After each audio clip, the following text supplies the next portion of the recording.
നിന്നുടെ പാദപീഠം സർവപ്രപഞ്ചത്തിനാധാരമായിടും നിന്നെ നമിക്കുന്നു ഞങ്ങൾ. ആകാശമണ്ഡലം നിന്റെ സിംഹാസനം, ഭൂതലം നിന്നുടെ പാദപീഠം.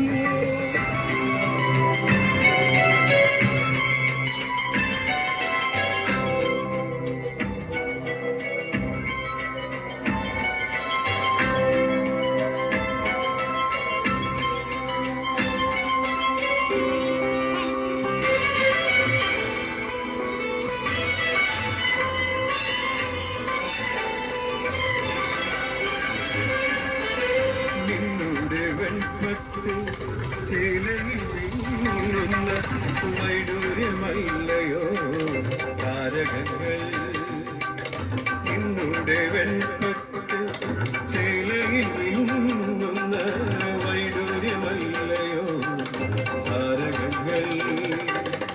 നിൻപൊൻകരങ്ങളിൽ ആലോലമാടുന്ന നിൻപൊൻകരങ്ങളിൽ ആലോലമാടുന്ന ഗോളങ്ങളല്ലയോ നവഗ്രഹങ്ങൾ.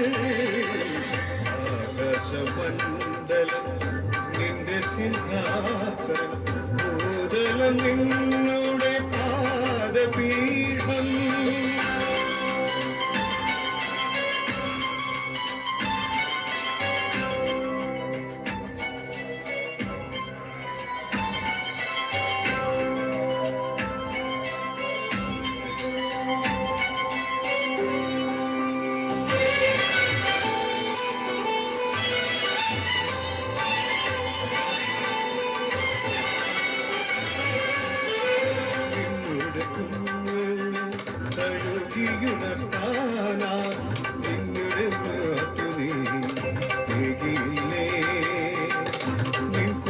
മക്കളെ തഴുകിയുണർത്താന കുഞ്ഞിടം കാറ്റുനില്ലേ. നിർമ്മഹകാരുണ്യം വാരിധിയായി നീ, നിർമ്മഹകാരുണ്യം വാരിധിയായി നീ കാലപ്രവാഹത്തെ നൽകിയില്ലേ. ആകാശമണ്ഡലം നിന്റെ സിംഹാസനം, ഭൂതലം നിന്നുടെ പാദപീഠം സർവപ്രപഞ്ചത്തിനാധാരമായിടും നിന്നെ നമിക്കുന്നു ഞങ്ങൾ. ആകാശമണ്ഡലം നിന്റെ സിംഹാസനം, ഭൂതലം നിന്നുടെ പാദപീഠം.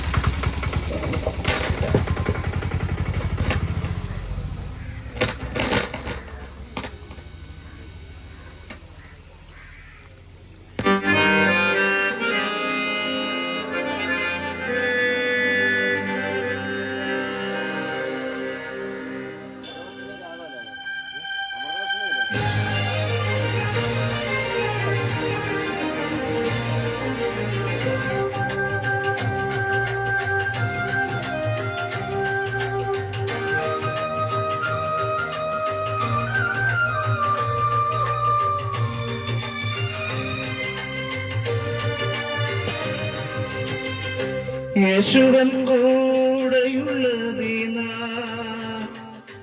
തിരകളിൽ മീതെ ഞാൻ ഓടും. താഴാതവൻ കരം താങ്ങും, ചേരുകില്ലവൻ പാതി ചേരും. താഴാതവൻ കരം താങ്ങും, ചേരുകില്ലവൻ പാതി ചേരും. യേശുവൻ കൂടെയുള്ളതിനാ തിരകളിൽ മീതെ ഞാൻ ഓടും. താഴാതവൻ ചേരുകില്ലവൻ പാതെ ചേരും. അവൻ കരം താങ്ങും. ചേരുകില്ലവൻ പാതെ ചേരും.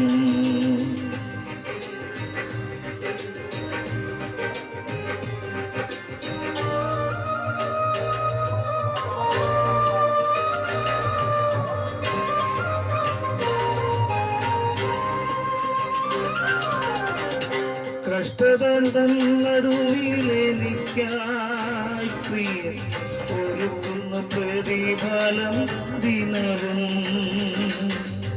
കഷ്ടത നടുവിലെനിക്കായി പ്രിയൻ ഒരുക്കുന്ന പ്രതിഫലം ദിനവും. തളർന്നു ഞാനിരിക്കുന്ന നേരം തിരുഭുജത്താലെന്നെ താങ്ങും. തളർന്നു ഞാനിരിക്കുന്ന നേരം തന്റെ തിരുഭുജത്താലെന്നെ താങ്ങും. യേശുവൻ കൂടെയുള്ളതിനാ തിരകളിൽ മീതെ ഞാൻ ഓടും. താഴാതവൻ കരം താങ്ങും. ചേരുകില്ലവൻ പാതെ ചേരും.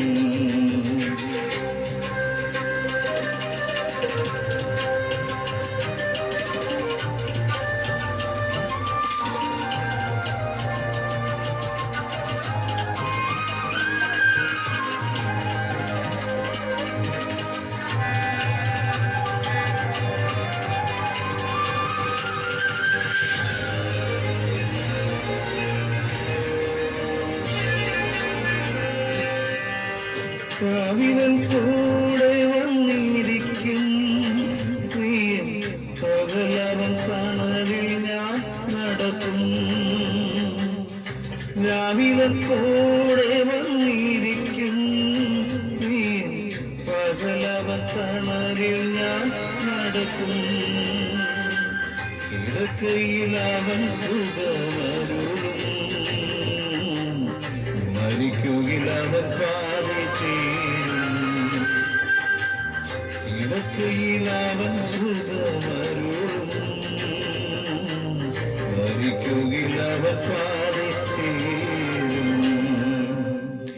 യേശുവൻ കൂടെയുള്ളതിനാ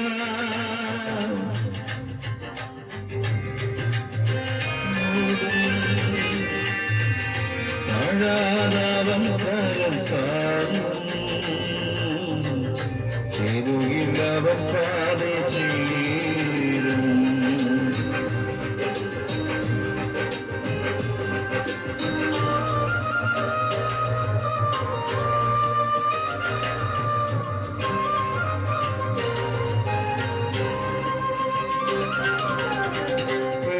പ്രതികൂലമെനിക്കെന്തു തരട്ടെ പാരി എല്ലാരും പരിഹസിച്ചിടട്ടെ.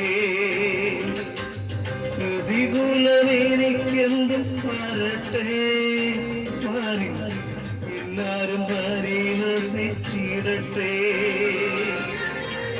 പാട്ടുകൾ പാടി ഞാൻ പോകും.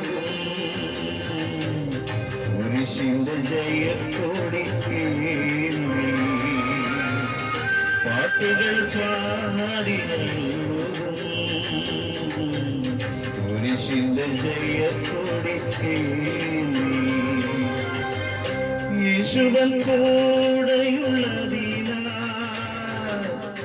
തിരകളിൽ മീതെ ഞാൻ ഓടും. താഴാതവൻ കരം താങ്ങും. ചേരുകില്ലവൻ പാതെ ചേരും.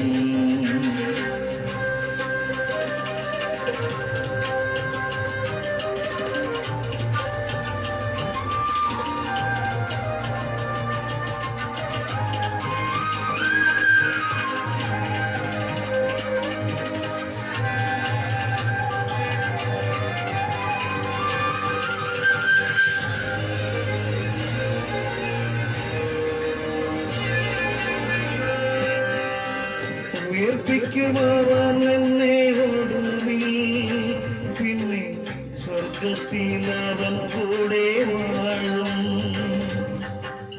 ഉയർപ്പിക്കുവാൻ പിന്നെ ഒടുവിൽ, സ്വർഗത്തിൽ അവൻ കൂടെ വാഴും. ജീവജലാദിയുണ്ട്, ജീവവൃക്ഷത്തിൻ ഫലം തരുവീ. ജീവജലാനദിയുണ്ട്, ജീവവൃക്ഷത്തിൻ ഫലം തരുവീ. യേശുവൻ കൂടെയുള്ളതിനാൽ തിരകളിൽ മീതെ ഞാൻ ഓടും. താഴാതവൻ കരം താങ്ങും, ചേരുകിലവപ്പാതെ ചേരും. താഴാതവൻ കരം താങ്ങും, ചേരുകിലവപ്പാതെ ചേരും. യേശുവൻ കൂടെയുള്ളതിനാ തിരകളിൽ മീതെ ഞാൻ ഓടും. താഴാതവൻ കരം താങ്ങും, ചേരുകിലവപ്പാതെ ചേരും. താഴാതവൻ കരം താങ്ങും, ചേരുകിലവപ്പാതെ ചേരും.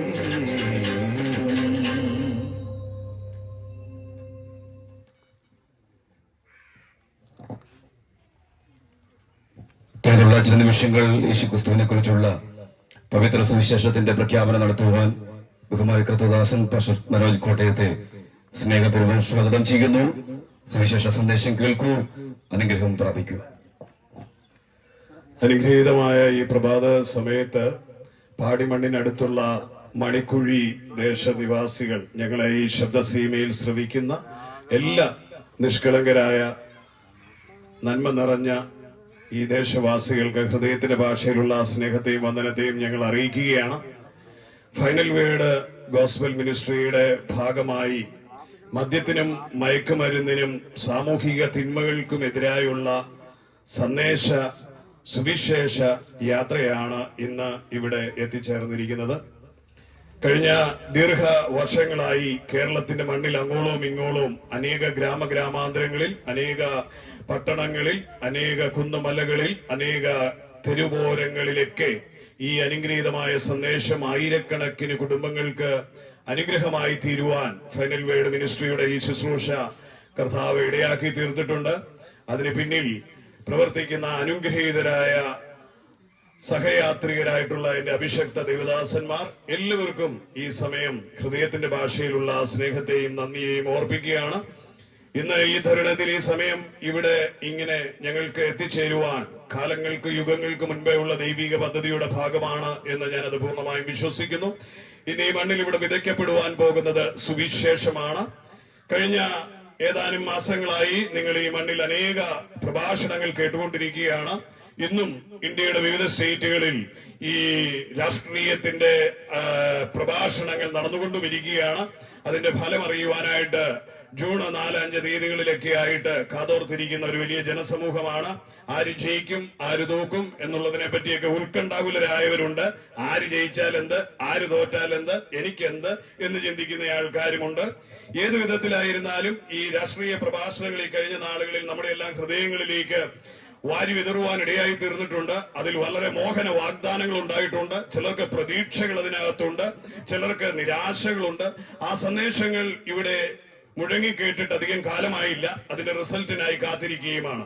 എന്റെ വിഷയം അതല്ല. പക്ഷെ ഇന്ന് ഈ മണിക്കുഴി മണ്ണിൽ മുഴങ്ങിക്കേൾക്കാൻ പോകുന്നത് അനുഗ്രഹീതമായ ഒരു സന്ദേശമാണ്. അത് ലോകൈക രക്ഷകനായ കർത്താവായ യേശു ക്രിസ്തുവിനെ പറ്റിയുള്ള മനോഹരമായ സന്ദേശമാണ്.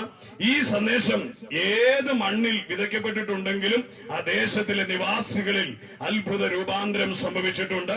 ചരിത്രാതീത കാലങ്ങളിലേക്ക് തിരിഞ്ഞു നോക്കുമ്പോൾ സുവിശേഷം കടന്നെത്തിയ മണ്ണുകളുടെ പ്രത്യേകത നോക്കിയാൽ ഇരുണ്ട വൻകരകൾ പ്രഭാപൂരിതമായി തീരുവാൻ നരഭോജികൾ നരസ്നേഹികളായി മാറുവാൻ, ഭീകരരായ മനുഷ്യർ രൂപാന്തരപ്പെടുന്നത് കാണുവാൻ, മദ്യത്തിനും ലഹരികൾക്കും അടിമപ്പെട്ടവർ മാനസാന്തരപ്പെടുന്നത് കാണുവാൻ, ആത്മഹത്യയുടെ വക്കിൽ നിന്നവർ അത്ഭുതകരമായി വിടുതൽ പ്രാപിച്ച് മടങ്ങി വരുന്നത് കാണുവാൻ, സമൂഹം എഴുതിത്തള്ളിയ യുവതലമുറകൾ സമൂഹത്തിന്റെ അനുഗ്രഹീത അവിഭാജ്യ ഘടകമായി മാറുന്നത് കാണുവാൻ ഈ അനുഗ്രഹീതമായ സന്ദേശത്തിന് ഇടയായി തീർന്നിട്ടുണ്ട്.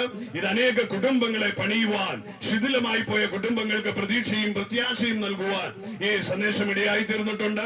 ആ സന്ദേശത്തിന്റെ വാഹകരായി ഇന്നിവിടെ കടന്നു വന്നതിൽ ഞങ്ങൾ അഭിമാനപൂർവ്വം നിങ്ങളുടെ മുൻപിൽ അത് അവതരിപ്പിക്കുവാൻ ഞങ്ങൾ ആഗ്രഹിക്കുകയാണ്. കാരണം ഈ സന്ദേശമാണ് ഞങ്ങളുടെ ജീവിതങ്ങളെ രൂപാന്തരപ്പെടുത്തിയത്. ഇന്നതിൽ കൂടി നിൽക്കുന്നതിൽ ഭൂരിഭാഗം ആൾക്കാരും ലഹരി കവർന്നെടുത്ത ജീവിതത്തിന്റെ ഉടമകളായിരുന്നു. കുടുംബം തകർന്നുപോയ പശ്ചാത്തലങ്ങളിലായിരുന്നവരായിരുന്നു. എന്നെ ഇന്ന് ഈ മീറ്റിംഗ് നയിക്കുന്ന ചില പ്രിയപ്പെട്ടവർ പോലും ശിഥിലമായി പോയ കുടുംബ പശ്ചാത്തലത്തിൽ നിന്ന് കർത്താവിന്റെ കരങ്ങൾ കൊണ്ട് പണിതെടുത്ത് മനോഹരമായ ഒരു ജീവിതം നെയ്തുകൂട്ടിയവരുടെ ഭാഗമായിട്ടാണ് ഇന്ന് അവരിവിടെ നിൽക്കുന്നത്. ഇന്ന് ഈ പല ഭവനങ്ങളിലേക്കും കടന്നു വരുന്ന സഹോദരിമാർ, സഹോദരന്മാർ ഉൾപ്പെടെയുള്ളവരെ നിങ്ങൾ അവരെ പുഞ്ചിരിക്കുന്ന മുഖത്തോടെ കാണുന്നെങ്കിലും ഒരിക്കൽ നരകതുല്യമായ ജീവിതത്തിന്റെ പിശാചിന്റെ, എന്റെ ഭാഷയിൽ പറഞ്ഞാൽ പിശാചു വേട്ടയാടി തകർത്തുടച്ചു കളഞ്ഞ ജീവിതത്തിന്റെ പര്യായ പദങ്ങളായിരുന്നു അവർ. പക്ഷേ ഇന്ന് സമൂഹത്തിനൊരു അനുഗ്രഹമായി, ദേശങ്ങൾക്ക് അനുഗ്രഹമായി, കുടുംബങ്ങൾക്ക് അനുഗ്രഹമായി, നന്മയുടെ മുഖമായി തീർന്ന അനുഗ്രഹീതമായ വ്യക്തികളായി അവർ സൗമ്യതയോടെ നിങ്ങളുടെ അരികിൽ വന്ന് ഈ ട്രാക്റ്റുകൾ തരുമ്പോൾ ഓർത്തുകൊള്ളണം, അത് ദൈവത്താൽ സംഭവിച്ചതാണ്.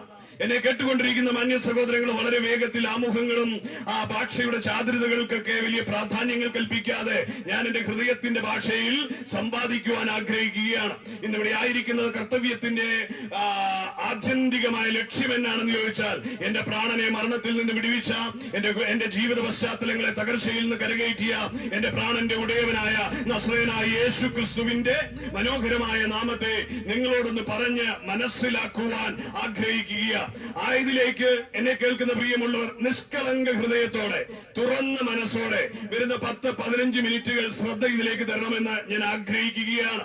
കാരണം എന്താണെന്ന് ചോദിച്ചാൽ ഈ സന്ദേശത്തിന് ചില ചലനങ്ങൾ നിങ്ങളുടെ വ്യക്തിപരമായ ജീവിതത്തിൽ സൃഷ്ടിക്കുവാൻ കഴിയും. കാരണം ഈ സന്ദേശമാണ് എനിക്ക് രൂപാന്തരം നൽകിയത്. ആയതുകൊണ്ട് എനിക്ക് നല്ല ഉറപ്പും ബോധ്യവുമുണ്ട്.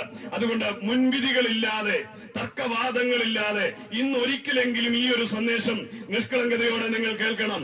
ആയിരക്കണക്കിന് തവണ ഈ സന്ദേശം നിങ്ങൾ കേട്ടു മറന്നവരാണ്. നിങ്ങൾക്ക് അപരിചിതമായ വാക്കുകളല്ല ഞാനിവിടെ പറയുന്നത്, നിങ്ങൾക്ക് വളരെ സുപരിചിതമായതും പലപ്പോഴും നിങ്ങളുടെ കാതുകളിൽ വന്ന് അലച്ചിട്ട് നിസ്സാര രൂപേണ തള്ളിക്കളഞ്ഞതും അലക്ഷ്യമാക്കി കളഞ്ഞതും മുൻവിധികളോടെ മാറ്റിവെച്ചതുമായ ചില സന്ദേശത്തിന്റെ കാതലായ ഭാഗങ്ങളാണ് ഇവിടെ ഇന്ന് ഉച്ചരിക്കുവാൻ പോകുന്നത്. അതുകൊണ്ട് തന്നെ കേൾക്കുന്ന മാന്യ സഹോദരങ്ങളോട് ഞാൻ ഉറപ്പ് പറയാം, ഇതുവരെ കേട്ടതിൽ നിന്ന് വ്യത്യസ്തമായി ഇന്ന് നിന്റെ ജീവിതത്തിന്റെ ചരിത്രത്തിന് ഒരു ബ്രേക്ക് ത്രൂ തരുവാൻ, അല്ലെങ്കിൽ നിന്റെ ഹിസ്റ്ററിയെ മാറ്റിമറിക്കുവാൻ ഞാൻ ഇന്ന് പറഞ്ഞു പോകുന്ന വാക്കുകൾക്കുള്ളിൽ അടങ്ങിയിരിക്കുന്ന പ്രാണന്റെ ഉടയവനായ രക്ഷകനായ യേശുവിന്റെ ഈ നാമത്തിന് കഴിയും എന്നെനിക്ക് പൂർണ്ണമായ ബോധ്യമുണ്ട്. അത് തന്നെയല്ല, വളരെ മേഘാവൃതമാണ് അന്തരീക്ഷമെങ്കിലും വളരെ ചൂട് നിറഞ്ഞു നിൽക്കുന്ന ഒരു അന്തരീക്ഷമാണ്. അതുകൊണ്ട് നിങ്ങളെ ആരെയും അധികം സമയം ഇരുത്തി ബുദ്ധിമുട്ടിക്കുവാൻ ആഗ്രഹിക്കുന്നില്ല. പക്ഷേ കേൾക്കുന്ന വാക്കുകൾ ഹൃദയത്തിൽ ആമേൻ പറഞ്ഞല്ലെങ്കിൽ നിഷ്കളങ്കതയോടെ ഉവ്വ എന്ന് പറഞ്ഞുകൊണ്ട്, അത് എന്റെ ജീവിതത്തിൽ അത് അങ്ങനെയായി തീരട്ടെ എന്ന് പറഞ്ഞുകൊണ്ട് ഏറ്റെടുക്കാനുള്ള ഒരു മനസ്സ് കാണിക്കണമേ എന്നും ഞാൻ പൂർണ്ണമായും ഓർപ്പിക്കുകയാണ്. നിങ്ങൾ ചിലപ്പോൾ കടന്നു പോകുന്നത് വലിയ സാമ്പത്തിക തകർച്ചകളിലായിരിക്കാം, രോഗബന്ധനങ്ങളിൽ കുടുങ്ങപ്പെട്ട ജീവിതങ്ങളായിരിക്കാം, ഭാര്യ ഭർത്തൃ ബന്ധങ്ങൾ ശിഥിലമായ അവസ്ഥയിലായിരിക്കാം, വഴിവിട്ടുപോയ തലമുറയെ ഓർത്ത് ആകുലചിത്തമായിട്ടൊക്കെ ആയിരിക്കാം കേൾക്കുന്നത്. ഏത് നിലയിൽ നിങ്ങൾ കേൾക്കുന്നു എന്നുള്ളതല്ല വിഷയം, കേൾക്കുന്ന വാക്കുകൾ എങ്ങനെ നിങ്ങൾ ഹൃദയത്തിൽ സ്വീകരിക്കുന്നു എന്നുള്ളതിനെ ആശ്രയിച്ച് നിങ്ങളുടെ കുടുംബ പശ്ചാത്തലത്തിൽ മാറ്റം വരും, വ്യക്തി ജീവിതത്തിൽ മാറ്റം വരും എന്നെനിക്ക് ഉറപ്പ് പറയാൻ കഴിയും. കാരണം ലോക ചരിത്രത്തെ AD എന്നും BC എന്നും മാറ്റിക്കുറിക്കുവാൻ ഞാനിവിടെ പ്രസംഗിക്കുന്ന എന്റെ രക്ഷകനായ യേശുവിന്റെ ഈ ഭൂമിയിലേക്കുള്ള ആഗമനത്തിന് സാധ്യമായി തീർന്നു എങ്കിൽ അവനിൽ വിശ്വസിക്കുന്നവന്റെ ചരിത്രവും അതുപോലെ ഇരുണ്ട യുഗത്തിൽ നിന്ന് പ്രഭാപൂരിതമായ ഒരു യുഗത്തിലേക്ക് മാറ്റപ്പെടുന്ന അത്ഭുതമായി തീരുവാൻ കഴിയും. കേവലം വാക്കുകളാണ് പറഞ്ഞു പോകുന്നതെങ്കിലും വാക്കുകൾക്കുള്ളിൽ അടങ്ങിയിരിക്കുന്ന ജീവന്റെ സമൃദ്ധി നിങ്ങളുടെ ജീവിതത്തിന്റെ മരച്ച മണ്ഡലങ്ങൾക്ക് ജീവനും പ്രതീക്ഷയും പ്രത്യാശയും തരികയും ചലനാത്മകമാക്കി മാറ്റുവാനും കഴിയുമെന്ന് ഞാൻ ഉറപ്പോടെ പ്രിയമുള്ളവരെ ഓർപ്പിക്കട്ടെ. എനിക്ക് പ്രസംഗിക്കാനുള്ള വിഷയത്തിന്റെ കാതൽ ഞാൻ എടുക്കുന്നത് എന്റെ വിശ്വാസത്തിന്റെ വിശുദ്ധ സംഹിതയായ വിശുദ്ധ ബൈബിളിൽ എബ്രായർ എന്ന് പറയുന്ന ഒരു ലേഖനകാരൻ അതിന്റെ 11-ാം അധ്യായത്തിന്റെ 6-ാം ഖണ്ഡത്തിൽ പറയുന്ന ഒരു വാക്യമാണ് ഞാൻ അതിന് ആധാരമായി എടുക്കുന്നത്. ഇപ്രകാരമാണ് പറയുന്നത്, സ്തോത്രം, അത് ദൈവമുണ്ട് എന്ന് ഒരുവൻ വിശ്വസിക്കുന്നെങ്കിൽ അവന് പ്രതിഫലം ലഭിച്ചു എന്നാണ്. അതിന്റെ ആദ്യ പാദത്തിൽ പറയുന്നത് വിശ്വാസം കൂടാതെ ആർക്കും ദൈവത്തെ പ്രസാദിപ്പിക്കുവാൻ കഴിയുകയില്ല എന്നുള്ളതാണ്. എന്നെ കേൾക്കുന്ന മാന്യ സഹോദരങ്ങളെ, ദൈവമുണ്ട് എന്ന് 95% ആൾക്കാരും എന്നെ കേൾക്കുന്നവർ വിശ്വസിക്കുന്നവരാണ്. ആ ദൈവമുണ്ട് എന്ന് വിശ്വസിക്കുമ്പോൾ ദൈവം ആര് എന്നുള്ളതാണ് പ്രസക്തമായി ഇന്നിവിടെ ഉയർത്തിക്കാട്ടുവാൻ ആഗ്രഹിക്കുന്നത്. എന്നെ കേൾക്കുന്ന പ്രബുദ്ധരായ ദേശവാസികളിൽ ഭൂരിഭാഗം ആൾക്കാർക്കും ദൈവവിശ്വാസമുള്ളവരാണ്. ദൈവം എന്ന സങ്കല്പത്തെ പറ്റി വിവിധമായ തലങ്ങളിൽ മനുഷ്യൻ അതിനെ ആശ്രയിക്കുകയും വിശ്വസിക്കുകയും ചെയ്യുന്നവരാണ്. കാരണം ഞാനും മനുഷ്യ ദൈവങ്ങളെ ആശ്രയിച്ച മനുഷ്യനാണ്, നിൽക്കുന്ന പ്രപഞ്ച ശക്തികളെ ആശ്രയിച്ച മനുഷ്യനാണ്. അതെ, കേവലം ദ്രവത്വം ബാധിക്കുന്ന വസ്തുവകകളിൽ ഞാൻ ആശ്രയം വെച്ചൊരു മനുഷ്യനായാണ്.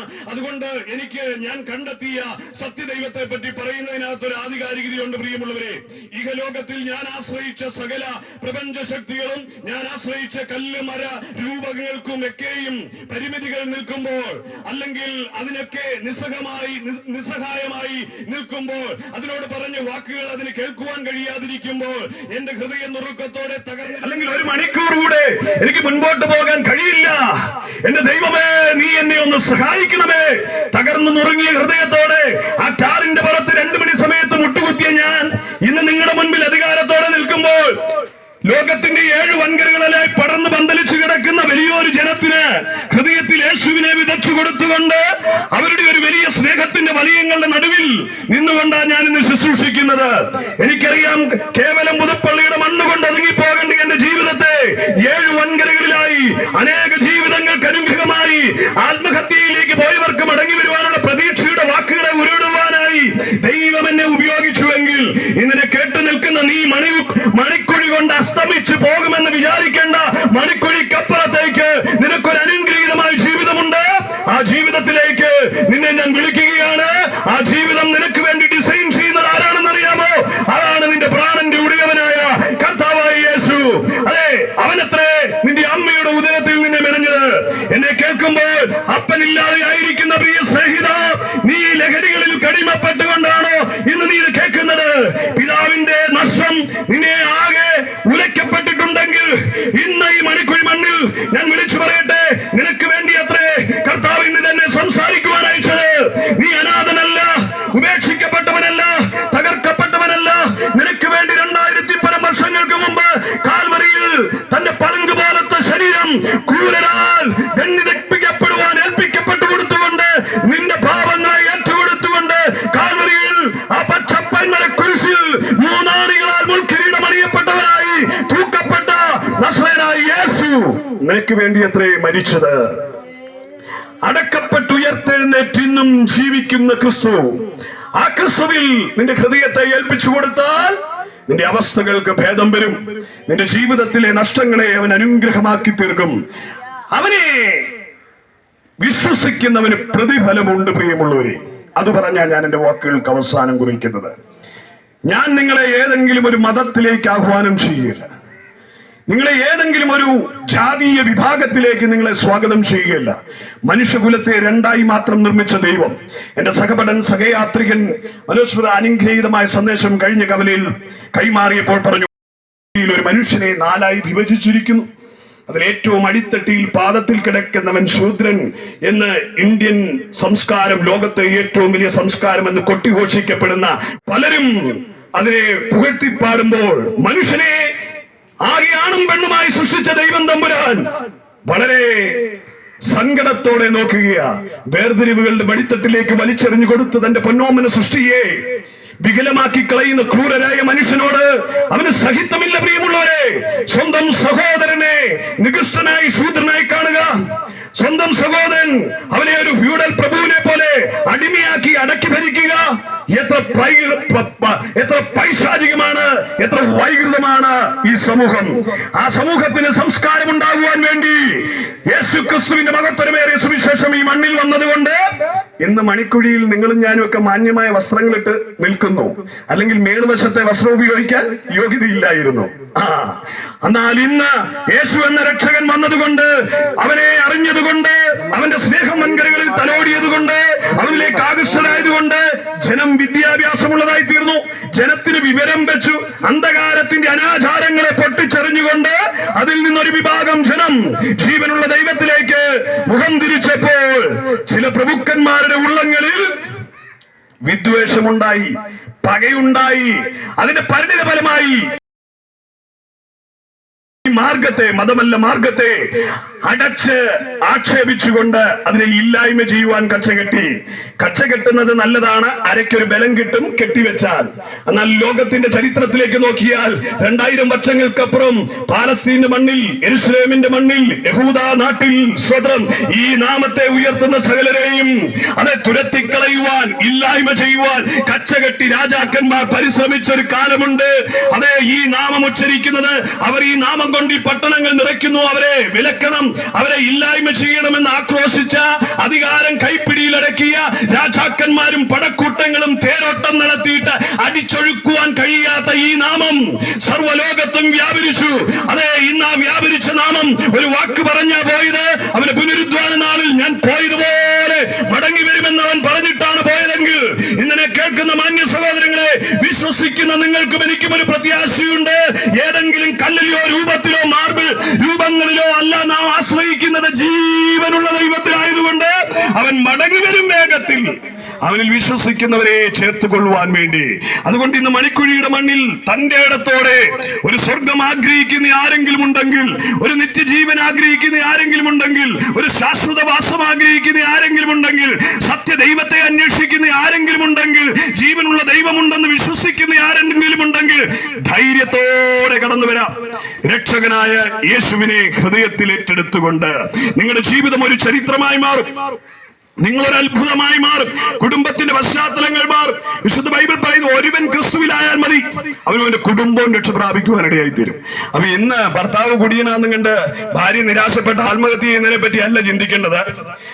അദ്ദേഹത്തെ വിട്ടുകിട്ട് ഏതെങ്കിലും കയ്യും കാലും ഫേസ്ബുക്കിൽ കാണിച്ച താടിയുള്ള ഒരുത്തന്റെ കൂടെ ഇറങ്ങിപ്പോകാനല്ല നീ ആഗ്രഹിക്കേണ്ടത്. നീ മുട്ടുമടക്കി നിനക്ക് നൽകിയ ഭർത്താവിനൊരു രൂപാന്തരം വരുവാൻ പ്രാർത്ഥിക്ക്. അവനൊരു അത്ഭുതമായി മാറും. ജീവനുള്ള ദൈവത്തെ നീ വിളിച്ചപേക്ഷിക്കുന്നുവെങ്കിൽ നിന്റെ ഭർത്താവിന് രൂപാന്തരം, നിന്റെ ഭാര്യയ്ക്ക് രൂപാന്തരം, നിന്റെ മക്കൾക്ക് രൂപാന്തരം, നിന്റെ കുടുംബത്തിന്റെ അവസ്ഥകൾക്ക് രൂപാന്തരം. അതെ, ഇന്ന് ആ യേശു എന്ന രക്ഷകനെ ധൈര്യത്തോടെ നീ ഒന്ന് ക്ഷണിച്ചുകൊണ്ട് അവന്റെ മുൻപിൽ ഒന്ന് നീ മുട്ടുമടക്കി കണ്ണുനീരോടെ പറഞ്ഞേ അപ്പ എന്ന് വിളിച്ചുകൊണ്ട് അവന്റെ അരിയിലേക്ക് ചെന്ന്, അവൻ നിനക്ക് അകലെയല്ല, അവൻ നിനക്ക് സമീപസ്ഥന. ക്രൂരനായ ഒരു ദൈവമല്ല, രക്തദാഹിയായ ഒരു ദൈവമല്ല, അത് ലഹരികൾ കാഴ്ചവെച്ചാൽ പ്രസാദിക്കുന്ന ഒരു ദൈവമല്ല, പൂവും പുഷ്പവും കൊടുത്താൽ പ്രസാദിക്കുന്ന ഒരു ദൈവമല്ല, വെടിക്കെട്ട് നടത്തിയാൽ പ്രസാദിക്കുന്ന ഒരു ദൈവമല്ല, മെഴുകുതിരി വെട്ടത്തിൽ പ്രസാദിക്കുന്ന ഒരു ദൈവമല്ല, അതെ നിന്റെ നാണയത്തുട്ടുകളിൽ പ്രസാദിക്കുന്ന ഒരു ദൈവമല്ല. നീ ഹൃദയനുറുക്കത്തോടെ യേശുവേ എന്ന് വിളിച്ചാൽ അവൻ നിനക്ക് സമീപസ്ഥനാണ്. അവന് വേണ്ടുന്നത് നിന്റെ ഹൃദയമാണ്. യേശുവിന് വേണ്ടുന്നത് നിന്റെ നാണയത്തുട്ടുകളല്ല, നിന്റെ പുഷ്പാർച്ചനകളല്ല, നിന്റെ സമ്പത്തല്ല, നിന്റെ ആഘോഷങ്ങളല്ല, നിന്റെ ദേഹദണ്ഡനങ്ങളല്ല, നിന്റെ വെടിക്കെട്ടുകളല്ല. അവൻ ആഗ്രഹം നിന്റെ ഹൃദയമാ. ആരുണ്ട് ഇന്ന് ഹൃദയക്ഷേത്രം തുറന്നു കൊടുക്കുവാൻ മണിക്കുഴിയുടെ മണ്ണിൽ തന്റെ ഇടത്തോടെ? ആർജവമുള്ളവരാരുണ്ടെങ്കിലും നിങ്ങൾ ഈ മീറ്റിംഗിന് ശേഷം മുൻപോട്ട് കടന്നു വന്നാൽ നിങ്ങൾക്ക് വേണ്ടി ഞങ്ങൾ പ്രാർത്ഥിക്കും. അതിനകത്ത് നിങ്ങൾ അഭിമാനം കൊള്ളണം. യേശുവിനെ രക്ഷകനായി സ്വീകരിക്കുക എന്ന് പറയുന്നത് ഭീരുത്വമല്ല, അത് തന്റെ ഇടമാണ്, ധൈര്യമാണ്. പാർട്ടിക്ക് വേണ്ടി ജീവിതം കൊടുക്കുന്ന ചിലരില്ലേ? കണ്ണൂരിന്റെ മണ്ണിൽ പൊലിഞ്ഞുപോയ ചെറുപ്പക്കാരുടെ എണ്ണം എടുത്താൽ കൈവിരലുകളിൽ ഒതുങ്ങത്തില്ല, അക്കങ്ങളിൽ ഒതുങ്ങത്തില്ല, 3 അക്കത്തിലോ 4 അക്കത്തിലോ ഒതുങ്ങത്തില്ല. കേരള മണ്ണിൽ എന്നല്ല, ആ അഖിലാണ്ടത്തിൽ ഒരു മൊത്തത്തിൽ നമ്മൾ നോക്കിക്കഴിഞ്ഞാൽ രാഷ്ട്രീയ പാർട്ടികൾക്ക് വേണ്ടി പോരാട്ടം നടത്തി ജീവിതം ഉടച്ചു കളഞ്ഞ എത്രയോ യൗവനക്കാർ നമ്മുടെ ചുറ്റുവട്ടങ്ങളിലുണ്ട്. എന്നാൽ ഇന്ന് പകൽ ഞാൻ പറയട്ടെ, അഖിലാണ്ടത്തിന്റെ നായകനായ സർവശക്തനായ ഇളകാത്ത രാജ്യത്തിന്റെ രാജാവായ ഭരണകൂടം വീണ്ടും വീണ്ടും സ്ഥാപിക്കുവാൻ വരുന്നവനായി ഇളകാത്ത രാജ്യം സ്ഥാപിച്ച എന്റെ കർത്താവായ യേശു ക്രിസ്തു, രാജാതി രാജാവായ ക്രിസ്തു, അവൻ പറയുക, അവന് നിന്റെ ജീവനല്ല, അവന് നിന്റെ രക്തമല്ല, അവന് നിന്റെ ദേഹദണ്ഡനമല്ല, അവന് നിന്റെ ഹൃദയ സിംഹാസനമാണ് വിട്ടുകൊടുക്കേണ്ടത്. ഇന്ന് ആ ഹൃദയം ആരുണ്ടത് വിട്ടുകൊടുക്കുവാൻ? ആ നിഷ്കളങ്കമായ ഹൃദയം തുറന്നുകൊണ്ട് യേശുവേ എന്റെ ഉള്ളിലേക്കൊന്ന് വരണമേ എന്ന് പറഞ്ഞു കഴിഞ്ഞാൽ ആ കർത്താവ് രാജാവായി നിന്റെ ഉള്ളിൽ വാഴും. അങ്ങനെ കർത്താവ് രാജാവായി വന്നാൽ സംഭവിക്കുന്നത് എന്നാന്നറിയാമോ? നീ അവന് മകൻ മകൾ എന്ന പദവിയിലേക്ക് കൈ പിടിച്ചുയർത്തപ്പെടും. വിശുദ്ധ ബൈബിൾ പറയുന്ന അവനെ കൈക്കൊണ്ടവന്റെ നാമത്തിൽ വിശ്വസിക്കുന്ന ഏവർക്കും ദൈവമക്കളാകാം. അതിന് എന്റെ സഹോദരൻ പറഞ്ഞു, 4 ഭാഗങ്ങളിൽ അതിൽ ഏറ്റവും മേളിലിരിക്കുന്ന ഭാഗം മാത്രമല്ല ദൈവത്തിൻ്റെത്, മുഴുവനും അടിമുതൽ പാദം വരെ, ഉച്ചി മുതൽ പാദം വരെ നീ സർവശക്തനായ ദൈവത്തിന്റെ കരങ്ങളാൽ മെനയപ്പെട്ടതാ. അതുകൊണ്ട് പാദത്തിന് വേറെ ഇല്ല, കൈക്ക് വേറെ ഇല്ല, തലയ്ക്ക് വേറെ പദവിയില്ല, സകലതും അവനാൽ ക്ഷമിക്കപ്പെട്ടതാ. അതുകൊണ്ട് ഞാനും നിങ്ങളും അവന്റെ പൊന്നോമന മക്കളാണെന്നുള്ള ഉത്തമ ബോധ്യം വേണം. സർവശക്തനായ ദൈവത്തിന്റെ പൊന്നോമന മക്കളാണ്. വിശുദ്ധ ബൈബിൾ പറയുന്ന അവനെ കൈക്കൊണ്ടവന്റെ നാമത്തിൽ വിശ്വസിക്കുന്ന രാജേന്ദ്രനും സുലൈമാനും മത്തായിക്കുട്ടിക്കും ഏത് വിഭാഗത്തിലുള്ളവരായിരുന്നാലും അവർക്കെല്ലാം മക്കളായി തീരുവാൻ കഴിയും. ഇന്ന് എന്നെ കേൾക്കുന്ന പ്രിയമുള്ളവരെ, മക്കൾ എന്ന പദവിയിലേക്ക് ഞാൻ നിങ്ങളെ സ്വാഗതം ചെയ്യുക. സർവശക്തനായ ദൈവത്തിന്റെ പ്രിയ മക്കൾ എന്ന പദവിയിലേക്ക് കടന്നു വരുവാൻ യേശുവിനെ കൈക്കൊണ്ട് അവന്റെ നാമത്തിൽ വിശ്വസിച്ചുകൊണ്ട് അവനെ ഹൃദയത്തിൽ ഏറ്റെടുത്താൽ നിങ്ങൾ ദൈവത്തിന്റെ മക്കളാവും. വിശുദ്ധ ബൈബിൾ പറയുന്ന ഹൃദയം കൊണ്ട് അവനെ വിശ്വസിച്ച് നാവുകൊണ്ട് ഏറ്റു പറയണം. യേശു എന്റെ പാപങ്ങൾക്ക് വേണ്ടി മരിച്ചു, അടക്കപ്പെട്ട് ഉയർത്തെഴുന്നേറ്റു എന്ന് വിശ്വസിച്ചാൽ നിങ്ങൾ ദൈവത്തിന്റെ മക്കൾ എന്ന പദവിയിൽ വരും. ദൈവമക്കളായാൽ നിങ്ങൾക്ക് കിട്ടുന്ന ഏറ്റവും വലിയ പദവി എന്താണെന്നറിയാമോ? കാറ് കിട്ടും, ബംഗ്ലാവ് കിട്ടും, കൊട്ടാരം കിട്ടും, കോടി കിട്ടുമെന്നല്ല, നിത്യജീവൻ ലഭിക്കും. പ്രിയമുള്ളവരെ, കേവലം 70-80 വർഷം കൊണ്ട് ഈ മണ്ണിൽ അലിഞ്ഞു തീരേണ്ട ജഡശരീരത്തിലാണ് നീ വസിക്കുന്നതെങ്കിൽ അതിനുള്ളിൽ വാസം ചെയ്യുന്ന ആത്മാവിന് ഒരു നിത്യതയുണ്ട് എന്ന് മറന്നു പോകരുത്. പ്രിയമുള്ളവരെ, നിത്യജീവനായി ഞങ്ങൾ ആഹ്വാനം ചെയ്യുക. സർവശക്തന്റെ മക്കൾ എന്ന പദവിയിലേക്ക് വരുന്ന നിങ്ങൾക്കും എനിക്കും ലഭിക്കുന്നത് നിത്യജീവനാണ്. കാലം സമീപമായിരിക്കുകയാണ്. വിശുദ്ധ ബൈബിൾ പറയുന്ന ഇങ്ങനെ, നിങ്ങൾ ഭൂലോകമൊക്കെയും പോയി പറയണം. എന്ത് പറയണം? കാലം തികഞ്ഞു, ദൈവരാജ്യം സമീപിച്ചിരിക്കുക, മാനസാന്തരപ്പെട്ട് സുവിശേഷത്തിൽ വിശ്വസിക്കണം എന്ന് നിങ്ങൾ പറയണം. ഇത് ഞാൻ പറഞ്ഞതല്ല, സർവശക്തനായ ദൈവം തന്നിൽ വിശ്വസിക്കുന്നവരുമേൽ ഏൽപ്പിക്കപ്പെട്ട ദൗത്യത്തിന്റെ ഭാഗമായിട്ട് ഇന്നിവിടെ നിൽക്കുന്ന എല്ലാ വ്യക്തികളും, സഹോദരങ്ങൾ, യൗവന പ്രിയപ്പെട്ടവരൊക്കെ കടന്നു വന്നിരിക്കുന്നത്. ഭൂലോകമൊക്കെയും പോയി നിങ്ങൾ പറയണം, കാലം തികഞ്ഞു, ദൈവരാജ്യം സമീപിച്ചിരിക്കുക, മാനസാന്തരപ്പെട്ട് സുവിശേഷത്തിൽ വിശ്വസിക്കണം എന്ന് പറഞ്ഞ് സകല ജാതികളെയും ശിഷ്യരാക്കിക്കൊള്ളണമെന്ന് വിശുദ്ധ ബൈബിൾ പറയുക. അതിൻ പ്രകാരം ഇറങ്ങിത്തിരിക്കപ്പെട്ടവരായി ഇവിടെ നിൽക്കുന്നത്. അതിൽ കുറച്ചു പേരൊക്കെ പറയും കൊട്ടാരം കിട്ടും, കോടി കിട്ടും എന്നൊക്കെ പറഞ്ഞ് കോടിയിരിക്കുന്നവരുണ്ട്. പക്ഷെ യഥാർത്ഥത്തിൽ രക്ഷകനെ കണ്ടവർ പറയുന്നത് നിത്യജീവൻ ലഭിക്കും എന്നാണ് പറയുന്നത്. ദൈവരാജ്യം ലഭിക്കുമെന്നാണ് പറയുന്നത്. ദൈവരാജ്യം ലഭിച്ചാൽ അതിൽ പരം എന്താണ് പ്രിയമുള്ളവരെ? അത് പ്രസംഗിക്കുന്നതിനിടയിൽ ചിലർ വന്നേ ചുമ്മാക്കി കാണിച്ചു പറയും, നിന്നെ അങ്ങ് സുട്ടിടുമേ, സുട്ടിടാ, എത്ര തടവ് നീ സ്വന്നിയാലും സുട്ടിടേ. പക്ഷെങ്കിൽ ഞങ്ങൾക്കറിയാം, കഴുത്ത് വെട്ടിയാലും കഴുത്തിനെ നിർമ്മിച്ചവൻ, അല്ലെങ്കിൽ ഞങ്ങൾ ഉടയവൻ, ഉടല് തന്നവൻ ഉയിരോടെ ഞങ്ങളെ കാക്കുകയും നിത്യതയിൽ ഞങ്ങൾക്കൊരു വാഴ്ചയും ഉണ്ടെന്നറിയാം. അതുകൊണ്ട് ആയിരക്കണക്കിന് ആൾക്കാരെ തലവെട്ടിയിട്ടും അതേ ജീവനോടെ കാറിനകത്തിട്ട് ചുട്ടുകൊന്ന തിമോത്തിയും അതുപോലെ തന്നെ ഗ്രഹാം സ്റ്റെയിൻസും ആ കുഞ്ഞുങ്ങളെയും ഉൾപ്പെടെ ചുട്ടുകരിച്ചിട്ടും സ്വത്രം ഇന്നും ആയിരക്കണക്കിന് ലക്ഷക്കണക്കിന് ആൾക്കാർ ഈ ഇന്ത്യയുടെ മണ്ണിൽ, അതെ ഏത് മണ്ണിൽ കുഴിച്ചിട്ടോ ആ മണ്ണിലും സുവിശേഷത്തിന് വേണ്ടി നെഞ്ചും നെറ്റിയും കൊടുത്ത് വീറോടെ നിൽക്കുന്നതിന്റെ കാര്യം അവർ ഈ ഹത്തിലെ എന്തിനെയെങ്കിലും കണ്ടുകൊണ്ടല്ല ഞങ്ങൾ ജീവിക്കുന്നത്. കാഴ്ചയാലെയല്ല, വിശ്വാസത്താലെ അത്ര ഞങ്ങൾ ജീവിക്കുന്നത്. ഞങ്ങൾക്ക് ഈ മണ്ണിൽ ജീവിക്കുന്നത്, അതെ ഞങ്ങൾക്ക് അതിനകത്തെ ലാഭം ഞങ്ങൾ ക്രിസ്തുവോട് കൂടി ആയിരിക്കുന്നത് ഞങ്ങൾക്ക് ആനന്ദമാണ്. ഹല്ലേലൂയ. പൗലോസ് അപ്പോസ്തലൻ എന്ന് പറയുന്ന വിശുദ്ധ ബൈബിളിലെ കർത്താവിന്റെ അപ്പോസ്തലൻ പറഞ്ഞൊരു കാര്യമുണ്ട്, ഞാൻ ജീവിക്കുന്നുവെങ്കിൽ ക്രിസ്തുവിനായി മരിക്കുന്നത് എനിക്ക് ലാഭം എന്ന് പറയുന്നുണ്ട്. ഓരോ ക്രിസ്ത്യാനിയുടെ അകത്താരുകളിൽ ഉഴങ്ങിക്കേൾക്കുന്ന ഒരു ശബ്ദമാണ്, ജീവിക്കുന്നുവെങ്കിൽ ക്രിസ്തുവിനായി, മരിക്കുന്നുവെങ്കിൽ ലാഭം. അപൂർവം ചിലർ അതിന് വിരോധമായി ചിന്തിച്ച് ഇഹലോകത്തിൽ നിക്ഷേപങ്ങൾ കൂട്ടുന്നവരുണ്ടാകാം. അന്നത്തെ യഥാർത്ഥത്തിൽ ഒരു ക്രിസ്തുഭക്തനായ മനുഷ്യന്റെ ചിന്ത എന്നാണെന്നറിയാവോ? ജീവിക്കുന്നത് ക്രിസ്തുവിനായി, മരിക്കുന്നത് ലാഭം. അതുകൊണ്ട് ഇന്ന് ഇവിടെ നിൽക്കുന്നവരാരും തച്ചു കൊടുത്തിട്ട് വന്നവരല്ല. ഏതെങ്കിലും ഒരു പാർട്ടിയുടെ പ്രഭാഷണം നടക്കണമെങ്കിൽ ബസ്സെ തച്ചു കൊടുത്ത് ആളെ ഇറക്കണം. എന്നാൽ ഇവിടെ അതിന്റെ കാര്യമില്ല. അവൻ തന്റെ സ്വയപ്രയത്നങ്ങളാൽ അവൻ അധ്വാനിച്ചുണ്ടാക്കിയ ഓഹരികൾ ചിലവഴിച്ചുകൊണ്ടാണ് സുവിശേഷത്തിന് വേണ്ടി പുറപ്പെടുന്നത്. അതുകൊണ്ട് ആരുടെയും സ്പോൺസർഷിപ്പിലാന്ന് ആരും ചിന്തിക്കുകയോ വേണ്ട. സുവിശേഷം ഓരോ രക്ഷിക്കപ്പെട്ട് ക്രിസ്തുവിനെ സ്വീകരിച്ചവരുടെയും അകതാരിലെ വാഞ്ചയ. ആ വാഞ്ചയുടെ പരിണിത ഫലമായിട്ടാണ് സുവിശേഷവുമായി വരുന്നത്. ഇന്ന് പകൽ ഇവിടെ നിൽക്കുമ്പോഴും അതെ, ഞങ്ങളുടെ ഉള്ളങ്ങളിൽ നിർബന്ധിതമായി കിടക്കുന്ന ക്രിസ്തുവിന്റെ സ്നേഹമാ മണിക്കുഴി മണ്ണിൽ ഞങ്ങൾ പറയുന്നത്. മണിക്കുഴിയിൽ ഞങ്ങളെ കേട്ടുകൊണ്ടിരുന്ന എല്ലാ പ്രിയപ്പെട്ടവരോടും ഒരിക്കൽ കൂടി എന്റെ വാക്കുകൾക്ക് വിരാമം കുറിക്കുന്നതിന് മുൻപ് ഞാൻ പറയട്ടെ, യേശു സത്യ ഏക ദൈവമാണ്. അവൻ വിശ്വസിക്കുന്നുവെങ്കിൽ സ്വത്രം നീ ഒരു അത്ഭുതമായി തീരുവാനിടയായി തീരും. ദൈവത്തിൽ വിശ്വാസം കൂടാതെ ദൈവത്തെ പ്രസാദിപ്പിക്കാൻ കഴിയത്തില്ലെന്ന് പറഞ്ഞത്. ഇന്നു മുതൽ നിങ്ങൾ പ്രാർത്ഥിക്കുന്നുവെങ്കിൽ, നിങ്ങൾ ഒരു ദൈവത്തെ വിളിക്കുന്നുണ്ടെങ്കിൽ ആ ദൈവത്തിന് ഒരു മനോഹരമായ പേരുണ്ട്. അത് കർത്താവായ യേശു ക്രിസ്തു. നിങ്ങൾ ഇന്നു മുതൽ പ്രാർത്ഥിക്കണം. ആരോട് പ്രാർത്ഥിക്കണം? യേശുവോട് പ്രാർത്ഥിക്കണം. നീ പാപിയായ മനുഷ്യനായിക്കോട്ടെ, നീ ഏതവസ്ഥയിൽ കിടക്കുന്ന മനുഷ്യനായിക്കോട്ടെ, ചിലപ്പോ സമൂഹം നിന്നെ വിടക്കെന്ന് പറഞ്ഞ് തള്ളിക്കളഞ്ഞതായിരിക്കാം. ഒരുപാട് കുഴപ്പമുണ്ടെന്ന്, ചിലപ്പോൾ വ്യഭിചാരത്തിൽ പിടിച്ചതായിരിക്കാം, മദ്യപാനത്താൽ തകർന്നതായിരിക്കാം, പലവിധമായ പ്രശ്നങ്ങളുണ്ടെന്ന് സമ്മതിച്ചു. പക്ഷെ ഇന്ന് നീ മാനസാന്തരത്തോടെ യേശുവേ എന്റെ ഉള്ളിലേക്ക് വരണമേ എന്ന് പറഞ്ഞാൽ, ഇന്ന് രക്ഷകനായ ക്രിസ്തു നിന്റെ ഉള്ളിലേക്ക് വരും. നിനക്കൊരു മാന്യത ഉണ്ടാവും, നിന്റെ സ്ഥിതിഗതികൾക്കൊരു മാറ്റമുണ്ടാവും. അതെ, വിശ്വസിക്കുന്നുവെങ്കിൽ ക്രിസ്തുവിൽ നീ ഒരു അത്ഭുതമായി മാറാൻ പോവുക. മണിക്കൂറിന് മുന്നിലെ തകർന്നുപോയ പ്രിയപ്പെട്ടവരോടാണ് ഞാൻ ഈ സന്ദേശം കൈമാറിയത്. അതിനകത്ത് മുൻവിധികളോടെ അല്ലെങ്കിൽ അതിനെ വിരോധമായി ചിന്തിക്കുന്ന ആരെങ്കിലും ഉണ്ടെങ്കിൽ അങ്ങനെയുള്ള സ്നേഹിതരെയും ക്രിസ്തുവിൽ ഞാൻ സ്നേഹിക്കുകയും അവർക്ക് വേണ്ടി പ്രാർത്ഥിക്കുകയും ചെയ്യുന്നു. നിങ്ങളും നാളെ ഈ നല്ല രക്ഷകന്റെ സ്നേഹത്തെ നുകരുവാൻ, ദൈവരാജ്യത്തിന്റെ അംഗങ്ങളായി തീരുവാനും ഇടയായി തീരട്ടെ എന്ന് ആഗ്രഹിക്കുകയും ആശംസിക്കുകയും ചെയ്യുക. അപ്പൊ വിശ്വസിച്ചാൽ നീ ദൈവത്തിന്റെ മഹത്വം കാണും. സർവശക്തനായ ദൈവം കർത്താവായ യേശു ക്രിസ്തുവെ മഹത്വത്തെ കാണുവാനിടയായി മണിക്കൂറിയുടെ എല്ലാ പ്രിയപ്പെട്ടവരെയും ഞാൻ സ്വാഗതം ചെയ്യണം. നിങ്ങൾ യേശുവിനെ ഹൃദയങ്ങളിലേക്ക് ഏറ്റെടുക്കണം. യേശു ഏക രക്ഷകനാണെന്ന് ഞാൻ അസന്നിഗ്ധമായി ഇവിടെ പ്രഖ്യാപിച്ചു കഴിഞ്ഞു. അത് അടിവരയിട്ട് വീണ്ടും ഞാൻ ഓർപ്പിക്കുക, മറ്റൊരുത്തരിലും നമുക്ക് രക്ഷയില്ല. രക്ഷ പ്രാപിക്കുവാൻ യേശു എന്ന ഏക രക്ഷകനാ. ആ യേശുവിലേക്ക് ഹൃദയം തുറന്നു കൊടുത്തുകൊണ്ട് അവന്റെ മക്കളായി തീരുക.